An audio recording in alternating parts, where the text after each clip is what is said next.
and great information. Thank you all so much. Our next speaker is Lauren Cousar, Ask Education Support Navigator, supporting UVA Children's Hospital. Lauren has 13 years of experience as a middle and high school special education teacher and was most recently special education department chair for Western Albemarle High School. Lauren will speak on educational plans to accommodate the late effects and challenges associated with treatment. So we welcome Lauren, and as she gets her slides up, I did see a question that came in that I'm going to ask Lauren at the end of her presentation about who participates in the 504 IEP meetings, and she may cover it before we get to that. So I think she is ready to go. So Lauren, I'm going to hand it over to you.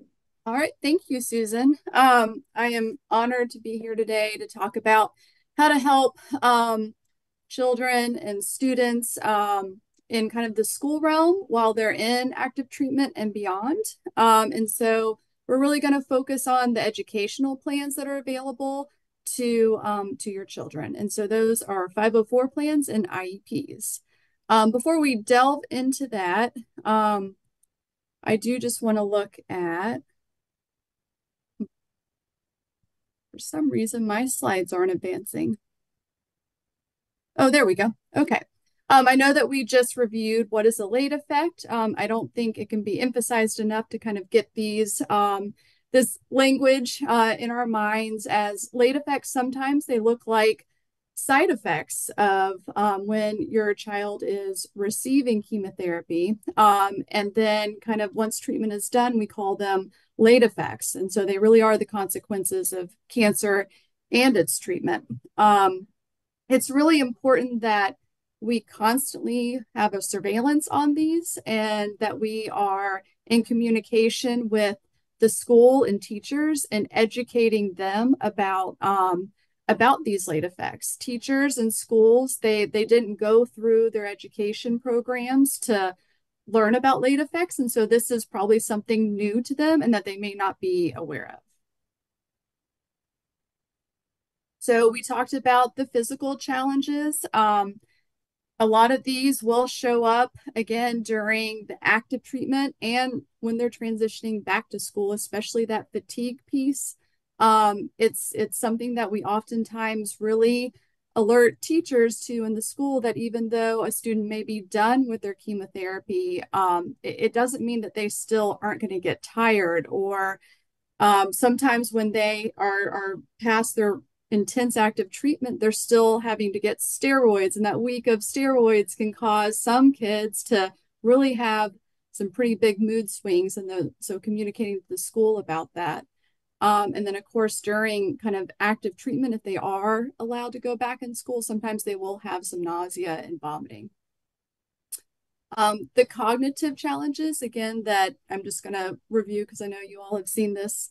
The cognitive challenges, they really may not appear until later on in middle school or high school. A lot of the times, kind of that slower processing speed or inability to focus, it'll kind of hit as the academic challenges kind of get increased, and that the children are expected to do more independently. So these late effects, your child may finish chemotherapy and they may be cruising along pretty well academically, but then they may start to struggle.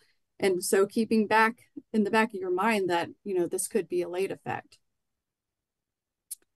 And as Dr. Thompson just went over the psychosocial emotional piece, I won't really delve into that so much. But I think one of the things that we see a lot, especially in the transitioning back to high school after treatment, is super difficult. And so again, making sure that you are in touch with the schools and the schools really know about kind of I don't want the attention on me. How do I handle all these, all of my friends who have lived, kind of their normal lives asking about me, and how do I kind of fit back into to the whole kind of routine of high school.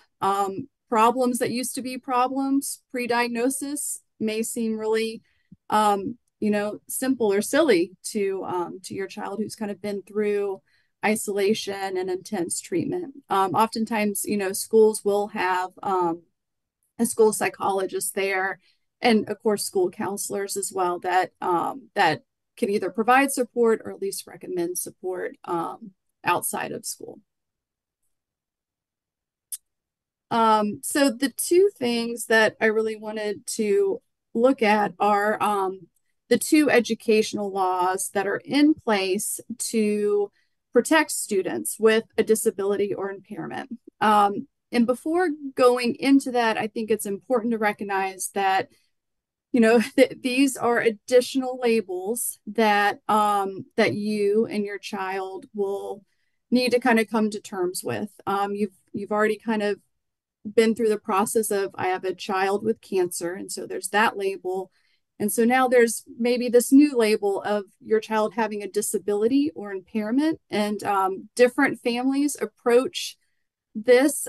Sometimes they approach it head on and they are okay with the labels, and sometimes they have to wait a little bit to kind of process everything before they kind of really are able to wrap their heads around, oh, there are these other labels now that maybe I have to put on my child. But unfortunately, we do have to kind of deal with these terms and look at them.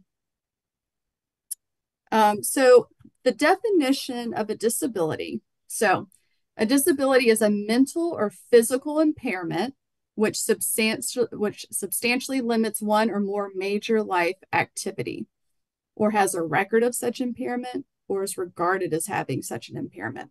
So I think that it's important in that definition to look at two different things, which are what is an impairment and then what is a major life activity.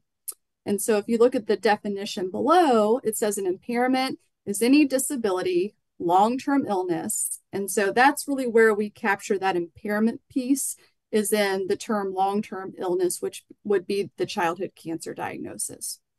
And again, you have to have that long-term illness that reduces or lessens a student's ability to access learning.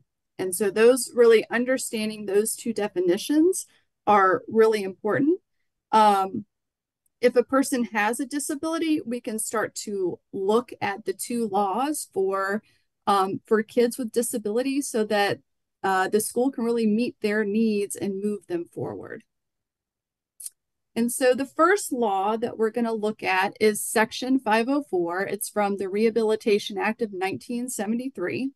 And essentially, this federal law says that school districts, they have to provide a free, appropriate public education. And again, to kids who have mental or physical impairments that substantially limit one or more major life activities.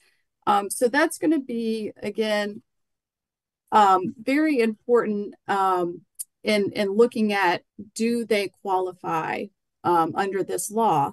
So Section 504, what it does is it really has widened the definition of kids with disabilities. And it even lists, Congress has listed all the different types of disabilities, but it also says this isn't an exhaustive list. And so we're going to look a little bit more into Section 504. So right here, Section 504, students who have a physical or mental impairment. So again, that physical impairment piece could be the cancer diagnosis that substantially limits, and that's can be kind of a subjective term there, one or more major life activities. And so we've listed here some of the major life activities that that a student with a cancer diagnosis could have. So if a student has had an amputation, then walking could be something that they struggle with. If they have had a brain tumor, sometimes seeing is affected. A lot of the times with chemotherapy, hearing and seeing are affected.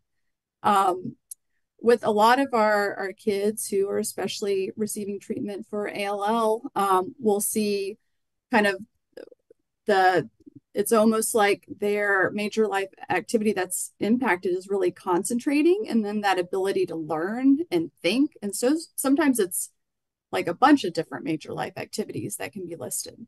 Another thing that Congress actually did was they said that we're going to go beyond just major life activities, but also major life functions. And so one of the major life functions, especially again for children with a cancer diagnosis, is that they don't have normal cell growth. And so they've actually really clearly designated that, children who are in this active treatment, they really do very clearly kind of qualify for these Section 504 plans. And upon diagnosis, again, there's so much that goes on during during the first month or two after diagnosis, and it is important to reach out to the school and really say, I think that my child may need some extra support while they're going through this. So we really encourage parents during that first month or two, even if they don't want to deal with it, to really try to get a Section 504 plan in place for their kiddo, because what we're finding is that eventually through the active treatment, they're going to need some accommodations. The second law to know is called the Individuals with Disabilities Education Act, or IDEA. It was first put into law in 1975, so a couple years after the previous law. And it's been reauthorized several times. I think in 2004, I believe, was the last time. And they've really taken it up a step to prepare children for adulthood. And so there's a whole separate plan called the transition plan that really looks at, well, how are we going to get this child into kind of where they want to be, their independent living skills, their employment skills. Those are all very important things that the school can look at underneath this law, and particularly important for children with childhood cancer diagnosis. If they're older, is really like a goal would be to how to manage their meds, how to make medical appointments. Do they know their diagnosis? Can they figure out what their treatment plan is, or at least know where to go? And so this law has really expanded that piece to really transition them out of that K through 12 environment. Again, this law focuses on you have to have a child with a disability, just like Section 504. It says you have to, the schools have to provide a free, appropriate public education. And again, that's what Section 504 also does. What really makes this law a little bit different is that you also have to prove that the child needs specially designed instruction. And so we'll kind of look a little bit at that next. So again, the IDEA, what it does differently than Section 504 is it really narrows the definition of disability. So with this law, it says there are 13 different disability categories that your child could qualify under. And these are listed right here. And each of these disability categories has its own specific criteria that a school team would have to look at and say, okay, does your student meet the criteria as a student with a specific learning disability? And they would go through that. And not only do you have to kind of meet criteria for this, you also have to then ask, does it impact their academic achievement? And then you have to also answer yes to the third question, which is, do they need specially designed instruction in order to access the general curriculum? So with these 13 categories, if you're kind of looking through them, sometimes children with childhood cancer, it looks like, wow, well, their vision was infected. So could they fall under visual impairment? And what about hearing impairment? Sometimes students with brain tumors, you could look at TBI. With specific learning disability, that slower processing speed could fall into there. And so this can become very overwhelming because it's which category. And so we oftentimes do recommend that actually the second one down, other health impairment, is really maybe something that sums up the whole piece, and that other health impairment would be due to your child's cancer diagnosis. So that's kind of what we we steer parents and schools toward as far as one of the disability categories. Some helpful accommodations are these are kind of the main ones that we tend to focus on. Preferential seating close to instruction, and that's really for those kids who may have some attentional issues due to late effects. And so sitting them close to instruction so you can go on up and teacher can kind of tap on the desk and make sure that they're engaged a little bit more. Sometimes they're going to need bathroom privileges. Or even carrying a water bottle to school. We want these kids to stay hydrated, and therefore, if they're hydrated more, then they may need to use the restroom a little bit more than other kids. Oral and written directions. So this kind of goes with that kind of that processing speed or even that short-term memory issues. The teacher could provide oral directions, but also putting stuff in writing so that then when the student gets back to do the independent work or home for homework, that they have the instructions written down. One of the big ones too, again, for those kind of attentional issues are chunking of assignments. So we're going to take this bigger assignment and really break it down one piece at a time. And so it becomes less overwhelming for the student. One of the ones that we use a lot in middle school and high school is that modified workload, especially during active treatment. We often say that, that the health of the child is paramount. And so we want them to be able to keep up with their education as much as they possibly can. But, sometimes maybe instead of doing 10 problems, they can be given 5. That really emphasizes the quality of the work and the understanding of the material versus quantity. And then oftentimes with that slower processing speed that could develop, and even when students are going through chemotherapy, is extended time to complete assignments and tests and quizzes. And we have a full educational toolkit on the Ask website that lists 2 full pages of accommodations, and those aren't exhaustive. A lot of the time, school teams can be very creative. Sometimes we'll put in a rest period for students who's coming back, especially when they're first transitioning back to school. So that's another accommodation that we oftentimes use. So one of the things in getting one of these 2 plans, the 504 plan or the IEP, is there is a process. And so step 1 of that process is the referral process. Anyone can refer a child to looking at, hey, I think maybe I'm suspecting a disability. I want to talk about it. And so oftentimes we tell parents to go to the child's school counselor and make a recommendation. Say, I think just, I'm seeing some things and I really want to have a child study meeting. Teachers can also refer people from outside agencies, such as Ask. They can refer to the school.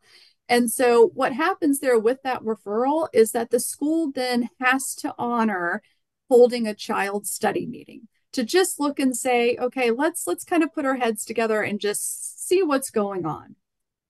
So then from that child study meeting, if the team, and it's composed of a team of people from administrators to the classroom teachers, sometimes the school psychologist, and of course the parent, and even sometimes the student. We oftentimes do encourage the student to come if you think that they can handle a lot of adults around a table. But from that child study or that referral process, you really look at, I think that the child either needs to be evaluated to see if they have a disability, or, you know what, we're not seeing a lot of the same stuff, but let's maybe put some different things in place.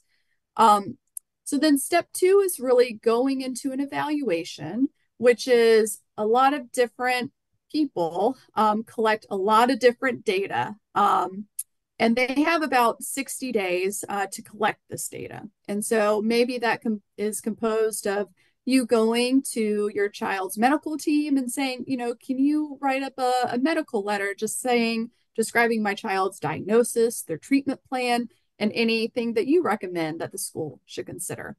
It may be that they need educational testing or cognitive testing, which are both the school can do. It may be that there needs to be a classroom observation. It may be that the parents have to take a survey. And so there's all these different pieces of data that are collected during that time period to really look at, will this child be eligible? So then you get to the third step of eligibility. So that's when the team comes back together in a meeting and everybody shares out the data. And as a team, you really determine, is there a disability? And does it, if you're going 504, does it impact a major life function or life activity? And if you're going IEP, is there disability? Does it have academic impact? And do they need specially designed instruction? And then from there, the team kind of decides all together, yes or no. And then you'll have other meetings after that to come back together to design the plan that's very much meant to fit the child's needs where they are. And last but not least, this is the most important part, is be an advocate. Make sure to tell parents about these processes, and because parents really are the ones that, the school wants to engage them. They want to hear from them. And so parents really need to advocate for their child as much as they can be. And hopefully they will. Oftentimes, school counselors are great about really reaching out to the parent and scheduling those meetings, and figuring out, what do we do for these children with who have these late effects or are still struggling during active treatment. And I think that's it. Thank you, Susan. Yeah, thanks, Lauren. So we do have some questions that have already come in. I'll start with the first. Do we have a sample of a 504 plan template? Is there a template, and where would someone find that? Sure. So Virginia, they do have a standard 504 template, and you could go to the VDOE site and look for that. I can certainly provide a link, but there is a template that most school systems take and then kind of modify for their own purposes. Like they'll put in their school system's name, but they all pretty much look the exact same, which is what is the impairment, and then you describe it, and then how does the impairment affect the major life activities, and then the last section is really, well, what accommodations are needed for this student in order to support them accessing the general curriculum. Great, thanks. We'll find that link and we will share it in the chat before the end of the day. Okay. So this question, it's kind of a big picture and maybe an outside of Virginia question. So I'll read the question, and then I'm going to address what the education navigators do here in Virginia. But of course, not every state has education support navigators in their pediatric cancer treatment centers. So the question is, with parent permission, of course, how much participation do the doctors, therapists, et cetera, of the student's medical team participate in IEP 504 meetings to help educate the school personnel? So ask education support navigators that are at all of the primary pediatric cancer treatment centers in Virginia. They are the bridge between the medical team and the school team. So they can gather all that medical information with, of course, the permissions given, and then go to the school-based team meeting to partner with the school to make sure that the child is getting the appropriate accommodations. Outside of Virginia, I think that more falls on the parent. Can you answer that question, Lauren? I know your experience is here in Virginia. Yes, I would think that the parent communicates with the medical team, and then the medical team would be in charge of writing the letters. And so I think with the navigators, we kind of take that a little bit off of the medical team's plate. We consult heavily with them when we write the letters and when we talk about what would be good accommodations to recommend to the school. And so essentially, one thing that may be missing between if it's just parent and medical is really that educational piece of recommending accommodations and just having that educational background to kind of tell doctors like, hey, what about this instance that I know about because I've been a teacher and worked in a school. And so that's the kind of crucial part of the navigators. But yeah, if you don't have a navigator, it's between doctor and parent.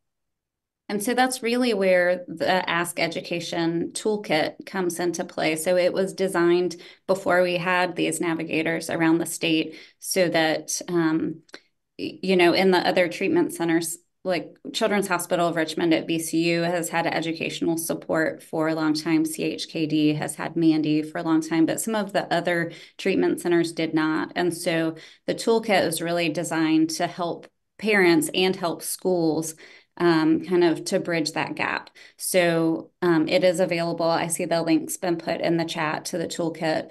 And so that's definitely a resource. We are in the process of updating it. And so what's online is great and is still usable. I think you'll see it updated in the coming months as well. And then another question, what are the options if we are turned down for a 504 or an IEP? Sure. So a lot of schools, so a couple options. If you are turned down for a 504 or an IEP, but you still really believe that your child has a disability and there is impact on them accessing the general curriculum, then you can basically appeal on the paperwork. There'll be paperwork at the meeting that says, do you agree that your child is eligible or not eligible? And you either put yes, I agree, or no, I disagree. So that's something that you'll have to make sure to check those boxes. And then from there, you can ask the team and say, I respectfully disagree, and I would like to take this to a different committee. Who should I contact? So that's one avenue. A second avenue is if the school thinks that your child doesn't need one of those plans at the moment, because sometimes schools will put in place and they'll say, well, let me put your child in this reading intervention group for 3 days a week. And it doesn't require a 504, it doesn't require an IEP, but it's extra instruction, it's extra support. Schools have the ability to do that. And maybe it's that intervention that actually starts to move your child forward. And then so maybe you're in agreement with that and you say, I don't think they do need a 504 or IEP at the moment. So oftentimes schools do have kind of like backup maneuvers or intervention systems to help your student. It's I believe it's pretty rare. I've had very rare case. I've actually had zero cases where schools have found a student ineligible, especially if they've just had a cancer diagnosis. Very much the schools really want to wrap their arms around the student and want to give them as much support as possible. I think sometimes the trouble can be if those late effects appear 5 years out, and maybe that becomes a little bit more difficult. But again, I haven't had experience with that quite yet. So. A previous presenter said it this morning, but the other health impairment is what is most often used in those situations. And then one last question, and then we'll break for lunch. Who has the ultimate authority to enforce Section 504? So if a school receives public funding, the school has to enforce the 504 plan or the IEP. If you as a parent or whomever doesn't think that the school is doing that, then you would call a 504 or IEP meeting and say, here, I don't believe this is being enacted. And if the school says, you know what, we're going to go get back to the teachers, really have a team meeting. We're going to put this in place. And let's revisit in a month. You could go that avenue. But really it is that the school is the one who has to put those in place. And again, there are kind of like due process pieces if you believe that the school is not putting it in place. And part of it is really working through looking at, okay, well, let's meet as a school team. And if you feel like the school still isn't putting those accommodations in place, then really moving up to more the central office or the school board. And then one last question came in.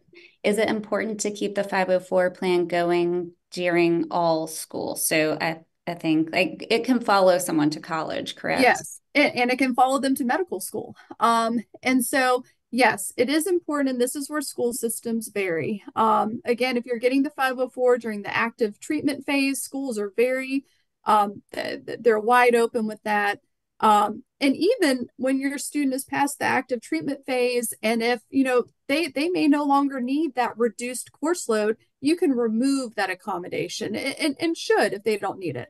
And so you can actually have a 504 without any accommodations. And we do encourage schools and parents just keep the 504, even if they don't need the accommodations, because those late effects really could come up later. And you already have that plan in place. Other school systems, and this is within their legal jurisdiction, they can reevaluate every 3 years whether or not is there still an impairment and does it still have impact? And so if there's no impact, then the school could say, okay, you don't qualify for a 504 anymore. So there is that possibility, and it really depends on the school system and how they're going to kind of look at those 504 students. Okay, one last Oh yeah, go ahead. question, and we'll go to lunch. Um, can you talk about private schools versus public schools, and also a child with cancer? I think you did touch on this being protected under the Americans with Disabilities Act. Sure. So private schools will oftentimes private schools, even though they don't necessarily get public funding, they can get funding for speech and I think sometimes either OT or PT services through the public school system. um, and so sometimes students can get 504 plans in a private school if there's some connection with if they're getting any, so if a private school is getting any public funding whatsoever, then they have to honor a 504. But oftentimes I've seen private schools more do something called an individualized service plan, an ISP. And so it follows again kind of like what an IEP does, right? IEP you have to provide in a publicly funded school. ISP is more the private school version of that. Again, private schools, if they're not receiving public funding, it they may say, we just don't have the staff to really, give your child what they need. And then what was the with the ADA, Americans for Disabilities Act. So the ADA, so that really encompasses all areas of life, education, workplace, um, in anything that receives public funding can fall under the Americans with Disabilities Act, and you can get accommodations. So with like a 504 plan, if if if someone is moving out of the educational realm and into the workplace, they can still present a 504 plan to their employer and kind of say, hey, I need this type of accommodation. And oftentimes those are going to be for physical pieces, and not necessarily for those cognitive, I don't believe. So and then this will be our very last Go question. for it. These are such good questions there. So, and since we're lunch, I Right. will go ahead Keep and get, going. yeah. So can you, and you've touched on this a couple of times, but I know it can be confusing for folks. Can you go over the differences briefly between a 504 and an IEP and what dictates needing one versus the other? So I look at 504 as being an IEP light in a way. A 504 is really looking at accommodation. So my kid needs extended time on test. My child needs a water bottle. My child needs a modified workload. The IEP looks at it and it says, okay, we're going to provide these accommodations, kind of like a 504, but the disability is a little bit more severe in a way that the child needs specialized instruction. So instruction that has been designed with their special needs in mind. So an IEP, I think, is harder to qualify for because, again, that definition of disability is very much narrower. And an IEP is way more intense on the services. That's where you really get special education teachers involved and case managers. And so a 504 is really like, I just need these little accommodations to access the general curriculum. And an IEP is I need accommodations and this really specially designed instruction to access the general curriculum. So that would be, and they fall under two different laws.